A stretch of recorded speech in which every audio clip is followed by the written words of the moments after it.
Hey, Tywan Claxton, thank you so much for taking the time to talk.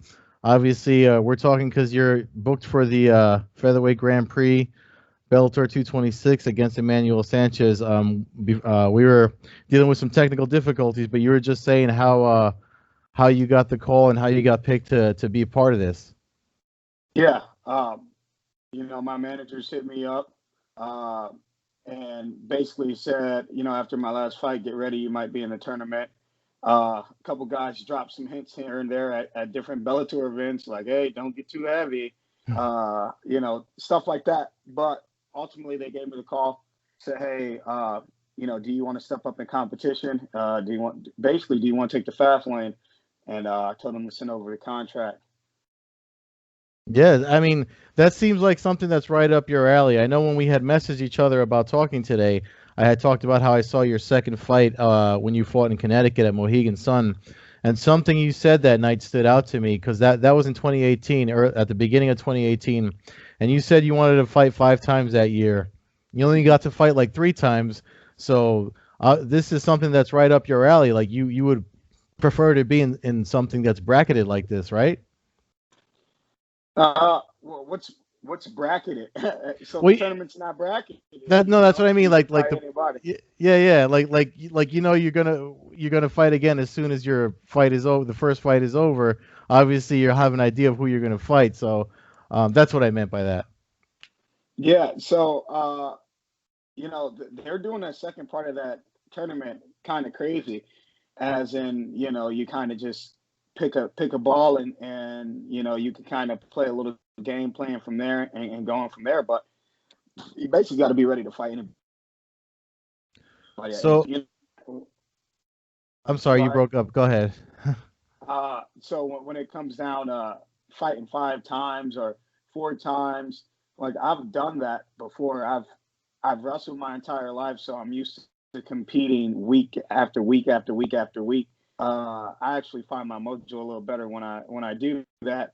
And then if you look at my shirt dog or you look at my topology, you'll see that I fought in a featherweight tournament as an amateur, and that was my last 4 fights. Uh, and it was in tournament style, and it was just like this, like separation. And you can see as the tournament progresses, it goes from decision to knockout to KO to TKO. So for me, it's the more time I'm in there, it's as the more frequently I'm in there, the better it is. Because I just start to feel like I'm at home. And of course, the last couple of fights, you can tell that just stepping in there, I feel like I'm at home. So it's the tournament style. I think it's going to work out in my favor. Yeah, that's actually something I was gonna ask. 'Cause you mentioned your wrestling background. Um, so this is something that it's not you're not a stranger to this, and I didn't know about the previous tournament experience, so that's news to me. You mentioned your Sherdog profile. They have your fighter name listed as Speedy. So did you switch it to Air when you got that it's knee finish? it's been officially aired since the second fight. Since my sophomore debut. So uh, some people are getting with it, some people aren't. But everything's been Eric Claxton from that flying knee forward. So clear that record up now. I'll definitely make sure I mention it to them. Um, so with fighting Sanchez, I know somebody had said something about the experience difference, but you had mentioned before. Again, after that second fight, I remember you talked about some of your training partners and how hard you've gone at it in training. So, what do you have to say about folks saying that your opponent Sanchez has more experience than you? He does. What do you want me to say about that? Look, here's the beautiful thing about this fight. Yes, he has more experience than me. And he's only lost to the top, tier guys.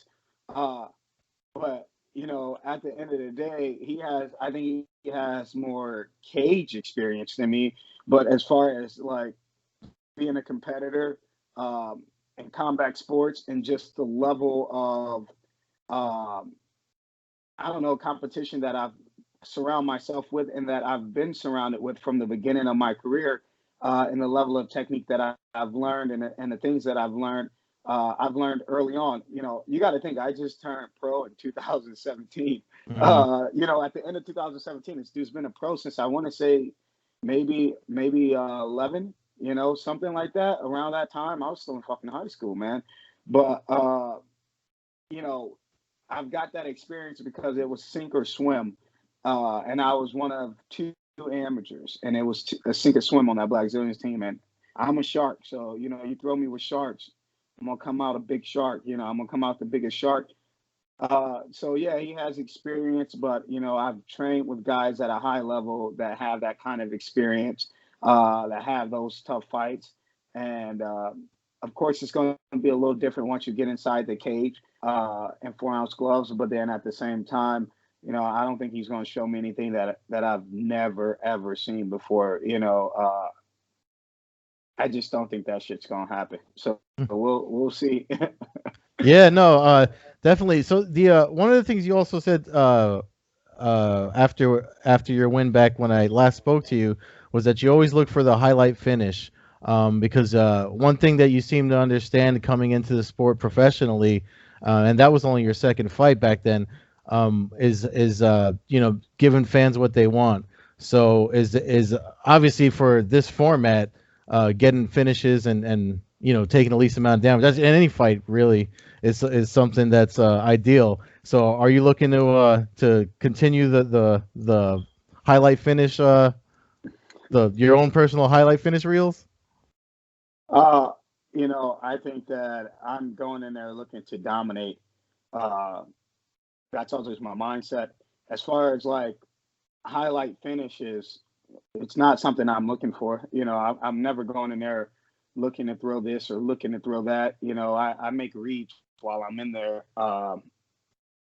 But I'm always looking to dominate. You know, it's never so much as me looking for a highlight, but it's a way for me to, whether I'm dominating physically, mentally, you know, it doesn't matter. I'm looking to dominate once I step inside that cage. So uh, I wouldn't say, if I did say that I like to go for the highlight finish, maybe I like when the fights and then highlights, but you know, I'm not going in there looking for the highlight. Yeah, because I mean, the only reason I think you brought that up back then because everyone was still talking about the flying knee. I mean, you kind of did it before it became a thing. You know what I mean? Like you did that in 2017, 2018. So like now every time someone does it, it's on ESPN and stuff like that, and so is yours. So it's like, you know, it's one of those things that if you can get a finish like that, it definitely keeps you popular on social media. But speaking of social media, I know we follow each other, and you put up a lot of stuff about your life outside of fighting, and like your coding and your computer coding and stuff like that. Yeah. Are you self-taught, or is that what you went to school for? No, my degree's in healthcare with a concentration in marketing. So yeah, I'm self-taught. Uh, so many resources online. If you got the willpower and you're driven, you can learn anything. And so tech is something that I like to learn, you know, in my spare time and teach a little bit in my spare time, and how I like to use my spare time, uh, because it correlates so well with fighting to me. You know, the same way you will set up an app, the same way you'll structure an app, it's the same way Hmm. I structure my practices. It's the same way that I structure, you know, my angles, my exits, you know, my mixing things up. Uh, you know, with coding, there's a million different ways to do one thing. Uh, Oh, I lost you for a minute there. but it's about I think with coding, you know, it correlates over to fighting the same way, because fighting's about the next step and the next step and the next step, and how you can be the most efficient. And so those two together allows me to work my brain in different ways, and Yeah. ways that make my fight IQ a little higher than somebody that's got 5 fights. But experience is experience, right? Yeah, yeah, no, you seem really computational. I mean, even like back then and now and when you're talking about this stuff, it just looks like the way you put the fighting technique and the way you see fights together, along with the videos that you put up. I know you had put up some instructionals too on coding. it just seems like I could see that how you mix it together really well. Because I had a follow up question was how you use it in MMA, but you kind of already led into that. Yeah. Yeah, so that I mean that's really interesting. So I guess so when you fight, you're not somebody that studies footage. I guess you kind of look at the problem at hand and then react to whatever your opponent gives you. Yeah, well, so my coach usually studies film, and then he'll come to me and say this, and then I usually don't watch film. I'll watch maybe one fight, which even for Sanchez, have watched one fight, uh, and my coach is pretty smart as well, and I think part of being able to grow as a fighter is being able to take criticism and being able to adapt and overcome. Each fight, I've seen something different that basically a weakness in which I would exploit myself to beat myself. And, my coach does the same thing. And I think that we have a good idea of what their game plan is and how he would beat me, how he would think, go about beating me. Yeah. And I think we got a good game plan to counter that.